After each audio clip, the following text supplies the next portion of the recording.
प्रभु तेरी वाणी जीवन की रोटी, नैनों की ज्योति अंधेरा मिटाती।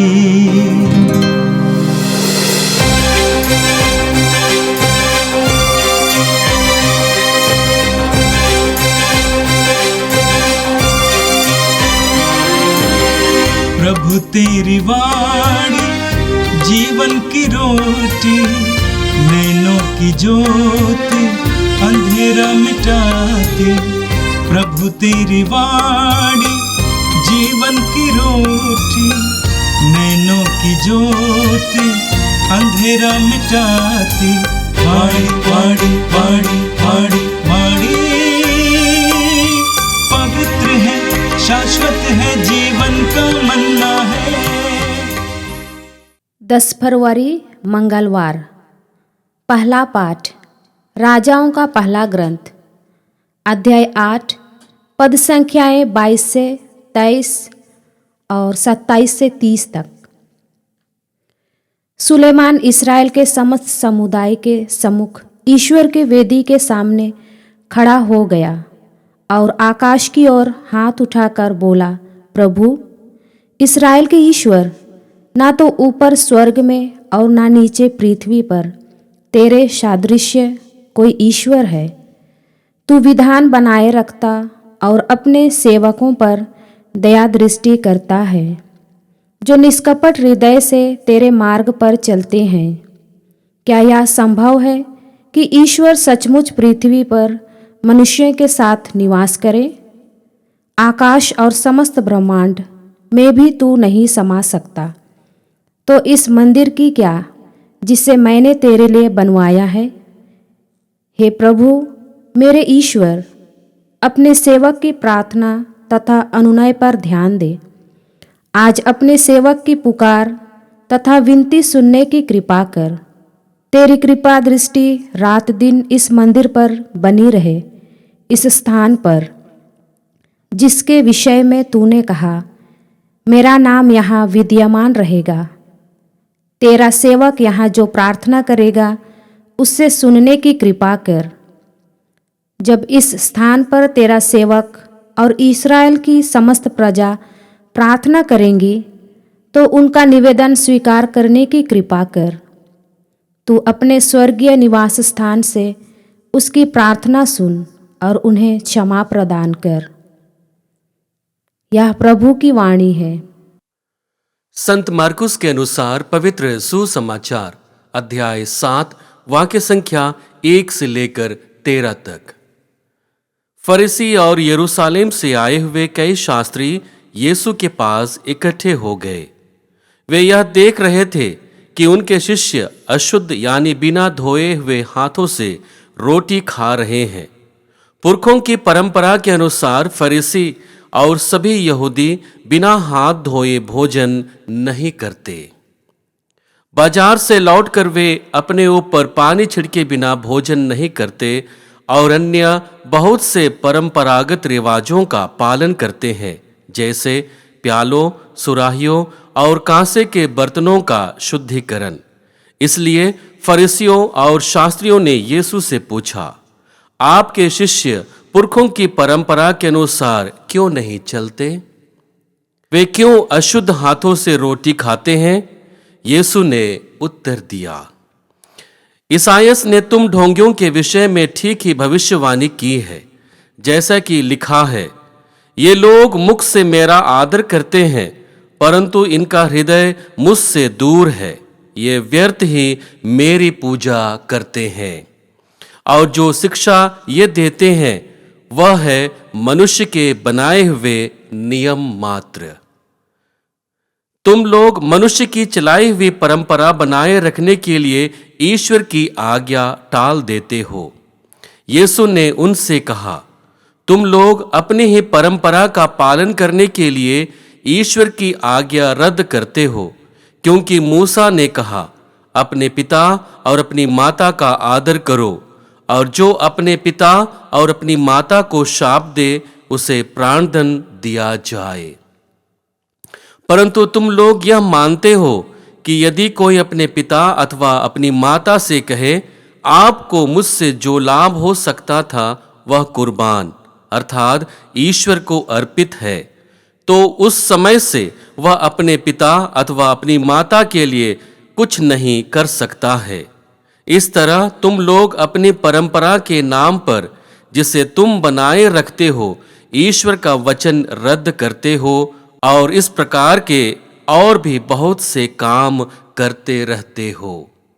यह प्रभु का पवित्र सुसमाचार है। ख्रिस्त प्रभु की जय। यीशु में मेरे प्रिय भाई और बहनों, आज का पहला पाठ राजाओं के पहले ग्रंथ से लिया गया है। आज के पहले पाठ में हम देखते हैं कि राजा सुलेमान ईश्वर की वेदी के सामने खड़ा होकर के उसकी स्तुति और महिमा करते हुए अपनी प्रार्थना करता है। यह प्रार्थना हमें ईश्वर के सच्चे स्वरूप और मनुष्य के साथ उसके संबंध की गहराई को समझने के लिए एक अवसर देता है। हम पाठ में पढ़ते हैं, सुलेमान इस्राएल के समस्त समुदाय के सम्मुख ईश्वर की वेदी के सामने खड़ा हो गया और आकाश की ओर हाथ उठाकर बोला, प्रभु इस्राएल के ईश्वर, ना तो ऊपर स्वर्ग में और ना नीचे पृथ्वी पर तेरे सदृश कोई ईश्वर है। सबसे पहले राजा सुलेमान ईश्वर की महिमा को बखानता है और ईश्वर की महिमा को बखानते हुए वह अपनी अयोग्यता को, मनुष्य की अयोग्यता को उसके सामने रखता है कि कैसे मनुष्य अपने कर्म से अयोग्य होता है, लेकिन ईश्वर की कृपा के द्वारा वह ईश्वर के सानिध्य में रहते हुए अपने आप को योग्य बनाता है। आज के पहले पाठ में यदि हम गौर से देखेंगे तो दो महत्वपूर्ण बातें हमें प्राप्त होती है गहन रूप से मनन चिंतन करने के लिए। पहली बात है, ईश्वर हमारे बीच निवास करता है और हमारी प्रार्थना को सुनता है। राजा सुलेमान यह स्वीकार करता है कि ईश्वर को किसी भी परिधि में बांधा नहीं जा सकता है, उसे किसी स्थिति में या फिर किसी महल में रखा नहीं जा सकता है। ईश्वर सर्वत्र है और वही सर्वत्र ईश्वर मनुष्य के जीवन में विद्यमान रहता है और यही बात को वह अपने आप के जीवन में स्वीकार करता है और दूसरे लोगों को भी समझाने की कोशिश करता है कि ईश्वर कितना महान है और उसकी महानता इतनी है कि हम उसे किसी भी परिधि में बांध नहीं सकते हैं। हम वचन में पढ़ते हैं, तू विधान बनाए रखता और अपने सेवक पर दया दृष्टि करता है, जो निष्कपट हृदय से तेरे मार्ग पर चलते हैं। क्या यह संभव है कि ईश्वर सचमुच पृथ्वी पर मनुष्यों के साथ निवास करे? आकाश और समस्त ब्रह्मांड में भी तू कहीं नहीं समा सकता, तो इस मंदिर की क्या जिसे मैंने तेरे लिए बनवाई है। हे प्रभु मेरे ईश्वर, अपने सेवक की प्रार्थना तथा अनुनय पर ध्यान दे। राजा सुलेमान ने ईश्वर के लिए एक भव्य मंदिर का निर्माण कराया और उसकी भव्यता चारों ओर फैल जाती है, लेकिन राजा सुलेमान ईश्वर की भव्यता को स्वीकार करता है कि वह इस मंदिर में समा नहीं सकता है, इस मंदिर में हम उसे रख नहीं सकते हैं, विराजमान नहीं कर सकते हैं। ईश्वर सर्वत्र विराजमान होने वाला अस्तित्व है। बस हमें यह मंदिर ईश्वर के सम्मुख अपने आप को परखने का अवसर देता है, ईश्वर के सानिध्य में जाने का एक अवसर बनता है। और इसलिए राजा सुलेमान कहता है कि ईश्वर हमारी सुनता है और वही ईश्वर का सर्वोत्तम दान मनुष्य के जीवन में है। हम कुरिन्थियों के नाम संत पौलुस के पहले पत्र अध्याय 3 वाक्य संख्या 16 में पढ़ते हैं, जहां पर संत पौलुस मनुष्य के हृदय की बात करता है, जो ईश्वर का वास्तविक निवास स्थान है। वह कहता है, क्या आप यह नहीं जानते कि आप ईश्वर के मंदिर हैं और ईश्वर का आत्मा आप में निवास करता है। और यही सबसे बड़ी वास्तविकता है जिसे राजा सुलेमान स्वीकार करता है कि कितना भी बड़ा मंदिर क्यों ना हो, कितना बड़ा भी महल क्यों ना हो, वह ईश्वर के लिए अयोग्य होता है, क्योंकि ईश्वर सर्वत्र विराजमान रहते हैं। हम संत मत्ती रचित सुसमाचार अध्याय 18 वाक्य संख्या 20 में पढ़ते हैं, जहां पर प्रभु यीशु कहते हैं, जहां 2 या 3 मेरे नाम पर इकट्ठे होते हैं, वहां मैं उनके बीच उपस्थित रहता हूं। एक ऐसी वास्तविकता जो ईश्वर के प्रेमी स्वरूप को हमें समझने का अवसर देती है। जब भी हम एक मत होकर के प्रभु से प्रार्थना करते हैं, वह हमारे बीच निवास करता है। और यही बात राजा सुलेमान भली भांति समझता है और उसे अपने लोगों को समझाने की कोशिश करता है कि तुम केवल इस मंदिर तक सीमित मत रहना, बल्कि अपने हृदय की अवस्था में भी ईश्वर को देखने की कोशिश करना। वह ईश्वर जो प्रेम के द्वारा संचालित होता है, वह ईश्वर जो अपने लोगों को सुनता है। दूसरी महत्वपूर्ण बात है कि ईश्वर क्षमाशील और परिवर्तन के लिए बुलाता है। यदि हम सुलेमान की प्रार्थना को ध्यान से पढ़ेंगे तो हमें समझ में आएगा कि सुलेमान की प्रार्थना केवल ध्यान से सुनने के लिए नहीं, वरन क्षमा और एक नई शुरुआत के लिए ईश्वर की योजना को अपनाने का है। वह क्षमा के द्वारा एक नए जीवन की शुरुआत की कामना करता है। हम वचन में पढ़ते हैं, जब इस स्थान पर तेरा सेवक और इस्राएल की समस्त प्रजा प्रार्थना करेगी तो उनका निवेदन स्वीकार करने की कृपा कर। तू अपने स्वर्गीय निवास स्थान से उसकी प्रार्थना सुन और उन्हें क्षमा प्रदान कर। सुलेमान अपनी प्रार्थना में ईश्वर की सच्ची वास्तविकता और मनुष्य की सच्ची वास्तविकता को एक साथ रखता है कि बिना पश्चाताप के मनुष्य के जीवन में कोई भी परिवर्तन नहीं आ सकता है। पश्चाताप ही एकमात्र ऐसा मार्ग है जो हमें न केवल ईश्वर से जोड़ता है, बल्कि एक दूसरे के साथ, प्रकृति के साथ जोड़ता है। और उसी खूबसूरती को अपने जीवन में देखने के लिए राजा सुलेमान हमें न्योता देते हैं। हम यूहन्ना रचित सुसमाचार अध्याय 6 वाक्य संख्या 37 में पढ़ते हैं, जहां पर प्रभु यीशु कहते हैं, पिता जिन्हें मुझको सौंप देता है वे सब मेरे पास आएंगे, और जो मेरे पास आता है मैं उसे कभी नहीं ठुकराऊंगा।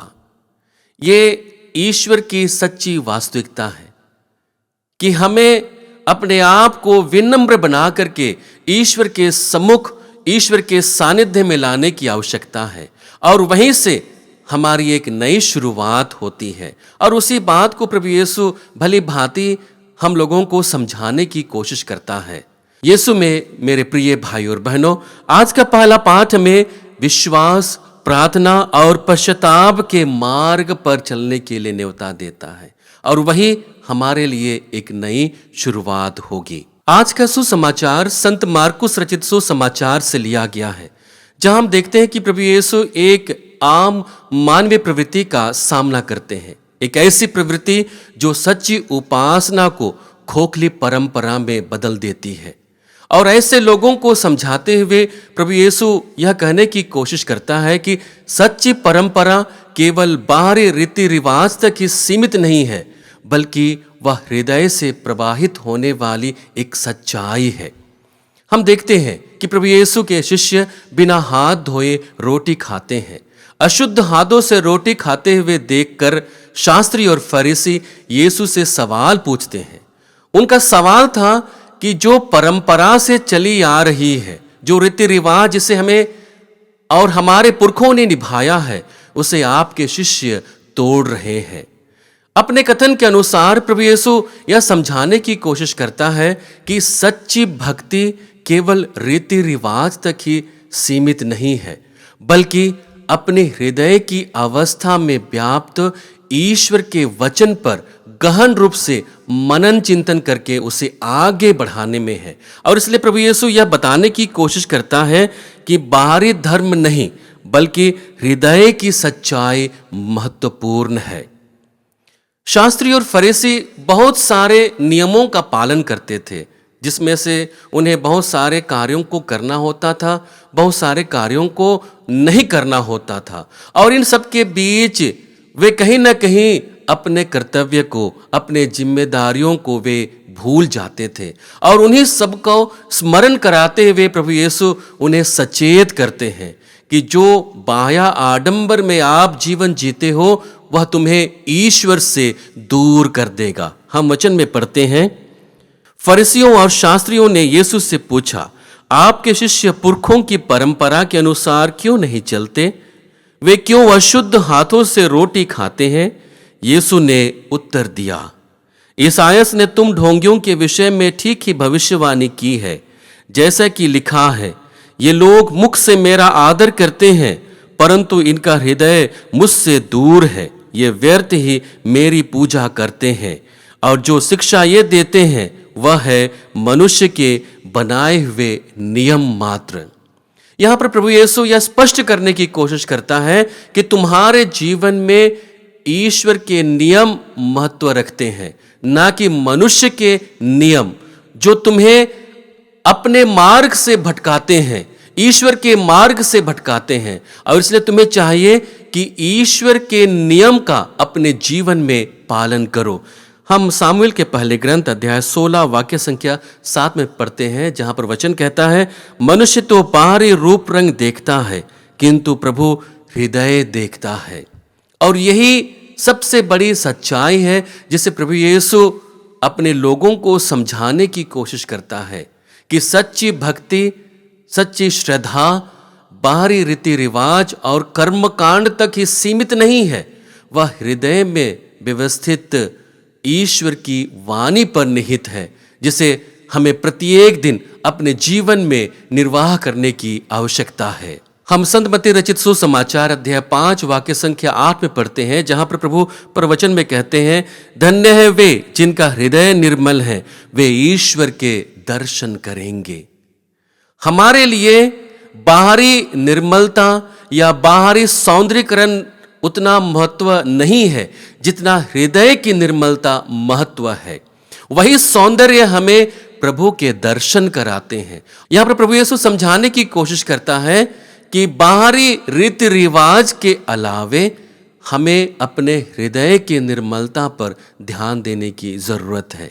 दूसरी महत्वपूर्ण बात है कि ईश्वर की आज्ञा परंपरा से ऊपर है। हमें यीशु यहां सिखाते हैं कि मनुष्य के द्वारा बनाए हुए नियम और संहिता कहीं ना कहीं हमारे जीवन में विभेद लेकर के आते हैं।